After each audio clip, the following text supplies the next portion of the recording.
ഇതൊരു പുറമ്പോക്ക് ഭൂമിയാണ്. ഇതിന്റെ പേരിലുള്ള ചർച്ച കുറെ കാലമായി. ഇതിനെന്താ വെച്ചൊരു തീരുമാനം എടുക്കണം. ഇവിടെ ഒരു സമാധാന നിരീക്ഷണം നിലക്കുന്ന സ്ഥലമാണ്. ഇവിടുത്തെ സമാധാനം കളയുന്ന ഒരു ഏർപ്പാട് ഇവിടെ നടക്കത്തില്ല. ഇന്നത്തോട് ഇതൊരു തീരുമാനമാക്കാം. അതങ്ങനെ നിർത്താൻ പറ്റത്തില്ല. കാലങ്ങളായിട്ട് ഞങ്ങൾ പരിപാലിച്ചു പോലത്തെ ഭൂമിയായത്. എന്ത് പരിപാലനം? ഈ അങ്ങാടിയിലെ ഒരു നിസ്കാര പള്ളി ഞങ്ങൾക്ക് വേണം. അതിനെല്ലാ പിരിവും തുടങ്ങി. അത് നിങ്ങൾക്കറിയാലോ. എന്തറിയാ അന്നേ വേണ്ടെന്ന് ഞാൻ പറഞ്ഞാലേ. ഇത് കാവുമായിട്ട് ബന്ധപ്പെട്ട് കിടക്കുന്ന സ്ഥലം. ഞങ്ങൾ ഭജനമടം തുറക്കാൻ നിൽക്കുകയാണ്. പാരമ്പര്യമായിട്ട് ഞങ്ങളെ ഭൂമിയാണിത്. അത് ഞങ്ങൾക്ക് ഇവിടെ ഇപ്പൊ പാരമ്പര്യം കാലഘട്ടം ഒന്നും ആരും വിളമ്പണ്ട. എന്ത് വന്നാലും ഫണ്ട് ഞങ്ങൾക്ക് ക്ലിയർ ആക്കണം. അതിന്റെ തർക്കല് ഞങ്ങൾ പുറത്തിടും. ഇട്ടള ഉടനെ മാന്തേണ്ടി വരും. നിങ്ങളെ കുറെ മാന്തിയാലോ.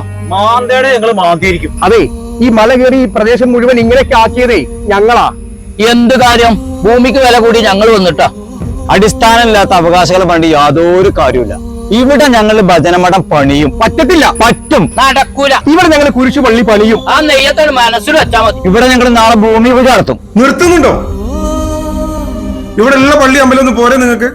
അല്ലെങ്കിൽ തന്നെ ഇവിടെ കുറെ പള്ളികളും അമ്പലവും ഉണ്ടായിട്ടെന്താ കാര്യം? ഒരു ഗുണം ഉണ്ടായിട്ടില്ലേ? എന്ത് കോണം? ഇവിടെ പള്ളികളും അമ്പലങ്ങളും ആരാധനകളും കൂടുതലനുസരിച്ച് ഇവിടെ വെറുപ്പും വിദ്വേഷം കച്ചറ മാത്രമേ കൂടുതലുള്ളൂ. അല്ലാതെ എന്ത് കോണം? മാത്രമല്ല ഇവരെ പോലത്തെ കപട പുരോഹിതന്മാർക്ക് ഗുണമുണ്ടായിട്ടുണ്ട്.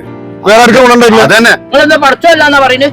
ഉണ്ട് ഇല്ല എന്നൊന്നും ഞങ്ങൾ പറയുന്നില്ല. ഇവിടെ ഒരു വിദ്വേഷം ഉണ്ടാക്കരുത്, അത്രേ ഉള്ളൂ. നിങ്ങൾക്കൊക്കെ അറിവിന്റെ കുറവാ. അതുകൊണ്ടേ ഞങ്ങൾ ഒരു കാര്യം തീരുമാനിച്ചു. ഇവിടെ എല്ലാവർക്കും കയറാൻ പറ്റുന്ന രീതിയിലുള്ള ഒരു വായനശാല ഉണ്ടാക്കാൻ തീരുമാനിച്ചിരിക്കുക.